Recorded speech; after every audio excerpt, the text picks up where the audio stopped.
It ran through the night from Paris to the Mediterranean, Art Deco elegance, impeccable service, and a passenger list that reportedly included some of the biggest names of 1930s high society. For decades, this train represented a different kind of luxury rail travel, not the exotic adventure of crossing continents, but the refined pleasure of waking up in paradise. This was the Train Bleu, the blue train, and while it served a completely different market than the Orient Express, it represented the same pinnacle of luxury in its own domain, a journey that was as reliable as it was luxurious, as predictable as it was elegant. This is the story of how one train proved that luxury rail travel didn't need mystery and intrigue to succeed, and why, despite its excellence, history remembers the Orient Express instead. Before we dive into the Blue Train's story, let me set the stage. Because in the 1920s and 30s, luxury rail travel in Europe wasn't dominated by a single train, it was a competitive landscape. Multiple railway companies operated premium services, each trying to attract the wealthy travelers who could afford first-class tickets. The Orient Express was the most famous, yes, but it wasn't the only option. And for travelers with different priorities, there were alternatives that offered their own advantages. The Orient Express specialized in long-distance international travel, Paris to Istanbul, a journey of over 1,700 miles that took more than 2 days. It crossed multiple borders, passed through numerous countries, and offered passengers the experience of traversing an entire continent. It was exotic, it was adventurous, and it was unpredictable. Border delays were common. The route passed through politically unstable regions, and the journey itself was as much about the experience as the destination. But what if you didn't want adventure? What if you wanted luxury without complications? What if you wanted to travel in style but arrive on time every time? In the 1920s, French railways offered exactly that, and they did it with a train that became, in its own way, just as prestigious as the Orient Express within its specific market, just in a very different manner. But here's the important context. The Train Bleu and Orient Express weren't direct competitors. The Orient Express was an international service crossing multiple countries over several days. The Train Bleu was a domestic French service, an overnight journey to a specific leisure destination. But both represented the height of luxury rail travel in their era, and comparing them reveals what made some trains legendary, while others, equally excellent, faded from memory. Let me introduce you to the Train Bleu, the Blue Train, the luxury overnight service that connected Paris to the French Riviera and became one of the most elegant trains in Europe. The Train Bleu was operated by the PLM railway company Chemin de Fer de Paris à Lyon et à la Méditerranée. The Train Bleu name was officially adopted in 1922, though luxury services to the Riviera had been operating since the late 1800s. What made the Train Bleu special was that it represented a new generation of luxury rail service, purpose-built rolling stock, modern amenities, and a focus on comfort and reliability that set new standards for its time. The route ran from Paris to the Côte d'Azur, the French Riviera, with major stops including Lyon, Marseille, Cannes, and Nice. It was an overnight journey. Passengers would board in Paris in the evening, have dinner in the dining car, sleep in comfortable compartments, and wake up on the Mediterranean coast the next morning. According to railway historians, the journey covered approximately 700 miles and typically took between 12 and 15 hours, depending on the specific service and number of stops. The rolling stock was impressive for its time. The sleeping cars featured Art Deco interiors, which was the height of modern design in the 1920s and 30s. Compartments included amenities that were advanced for the era, including individual washing facilities. The dining car served high-quality French cuisine, and the service was designed to match the standards of luxury hotels. But what really distinguished the Blue Train was its market. The French Riviera in the 1920s and 30s was one of the premier destinations for wealthy Europeans and Americans. Nice, Cannes, Monte Carlo. These weren't just beach towns. They were where high society went to escape winter, to see and be seen, to enjoy the Mediterranean climate and the glamorous lifestyle. The Blue Train was the preferred way to get there for those who valued comfort and reliability. While exact passenger lists weren't published, the train's reputation attracted notable figures of the era. American novelist F. Scott Fitzgerald is said to have traveled on it and referenced it in his work. Winston Churchill reportedly used it to reach the Riviera. The train became associated with a certain lifestyle, a certain level of sophistication. If you were traveling to the Riviera in style, the Blue Train was a premier choice. Agatha Christie, who had already written about trains in her earlier work, published The Mystery of the Blue Train in 1928. The novel featured her detective Hercule Poirot solving a murder on the train. While this book never achieved the same cultural impact as her later Murder on the Orient Express, published in 1934, it demonstrated that the Blue Train had captured the public imagination. It was seen as glamorous, sophisticated, and worthy of being the setting for a mystery novel. What made the Blue Train particularly appealing to its target market was its reliability. Unlike the Orient Express, which crossed multiple international borders and dealt with customs procedures and potential political complications, the Blue Train operated entirely within France. There were no passport checks, no customs inspections, no delays at frontiers. The train ran on a predictable schedule, and passengers could count on arriving when expected. This reliability was a feature, not a bug. The Blue Train's passengers weren't looking for adventure. They were looking for a comfortable, elegant way to reach their destination. They wanted to board in Paris, sleep well, and wake up refreshed on the Riviera. The Blue Train delivered exactly that consistently. The train also benefited from excellent marketing. The PLM Railway Company understood that they were selling more than transportation. They were selling a lifestyle, a transformation. You boarded in grey, cold Paris and woke up in sunny, warm paradise. The journey itself was part of the Riviera experience.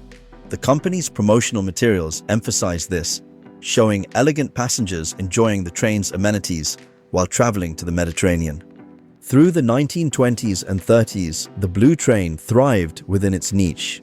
It was profitable, it was prestigious among those traveling to the Riviera, and it represented a successful model of luxury rail travel that was quite different from the Orient Express model.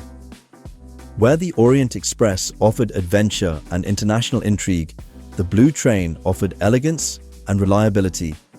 Both had their place in the market, serving different types of travelers with different priorities. But then came World War II, and like so much else in Europe, the Blue Train's golden age came to an abrupt end. When Germany occupied France in 1940, luxury rail travel stopped. The Blue Train's rolling stock was reportedly hidden to protect it from requisition. The route was used for military purposes, and for 5 years the elegant overnight journey to the Riviera was just a memory. After the war ended in 1945, France faced the enormous task of rebuilding. The railway infrastructure had been damaged, the economy was struggling, but there was a desire to restore the symbols of French culture and elegance. And the Blue Train was one of those symbols. The service was gradually restored in the years following the war. New rolling stock was built or refurbished. The route reopened, and for a time it seemed like the Blue Train might recapture its pre-war prestige. Passengers returned. The Riviera once again became a destination for the wealthy, and the Blue Train was there to serve them. But the post-war world was different. Air travel was becoming more accessible and more affordable. What had once been a luxury available only to the very wealthy was now within reach of the upper middle class. And for travelers going to the Riviera, flying was faster. A journey that took 12 to 15 hours by train could be done in a couple of hours by plane. The Blue Train continued to operate through the 1950s and 60s, but it was increasingly competing with airlines rather than other trains. The railway company tried to adapt. They modernized the rolling stock, they improved the service, they adjusted pricing, but the fundamental economics were changing. Fewer and fewer passengers were willing to spend a night on a train when they could fly in a fraction of the time. By the 1970s, the distinct luxury service that had defined the Blue Train was fading. The name continued to be used for overnight trains to the Riviera, but the special rolling stock, the exclusive service, the unique prestige, gradually diminished. The Train Bleu as a distinct luxury brand effectively ended, though overnight services to the Riviera continued under various names and configurations. So here's the question. If the Blue Train was successful in its market, if it offered excellent service, if it had prestigious passengers and operated profitably for decades, why is it largely forgotten today? Why does everyone remember the Orient Express while the Blue Train is known mainly to railway enthusiasts and historians? The answer reveals something important about how we remember things, about what makes some experiences legendary while others, equally good or even better in their specific context, fade from memory. First, the Orient Express had a more compelling story. It crossed continents. It connected dramatically different cultures. Paris to Istanbul, West to East, Christian Europe to the edge of the Islamic world. That journey had inherent drama. The Blue Train, by contrast, went from one part of France to another, from Paris to the Riviera, both French, both Western European. It was a beautiful journey, but it wasn't exotic in the same way. Second, the Orient Express operated for much longer, from 1883 to 1977, when the last direct Paris-Istanbul service ran. That's nearly a century. Though various Orient Express services continued under different names and routes, that core service spanned multiple generations. Time for stories to accumulate. Time for the train to become embedded in popular culture. The Blue Train's peak period as a distinct luxury service was shorter, roughly from the 1920s to the 1960s. It didn't have the same opportunity to become a multi-generational cultural institution. Third, the Orient Express had better cultural representation. Murder on the Orient Express, published in 1934, became one of the best-selling mystery novels of all time. It's been adapted into films multiple times, including major productions in 1974 and 2017. It's still read and watched today. The Blue Train got The Mystery of the Blue Train in 1928, which is a good novel but never achieved the same cultural penetration. The Orient Express got the more famous book, and that mattered enormously for its lasting fame. Fourth, the Orient Express had more mystery and intrigue. The long journey, the multiple borders, the mix of international passengers, all of this created an atmosphere that was perfect for stories. Real stories and fictional ones. Intelligence services did use the Orient Express. Diplomats did conduct business on it. There were occasional incidents that made headlines. The Blue Train, being shorter and domestic, didn't have the same opportunities for international drama.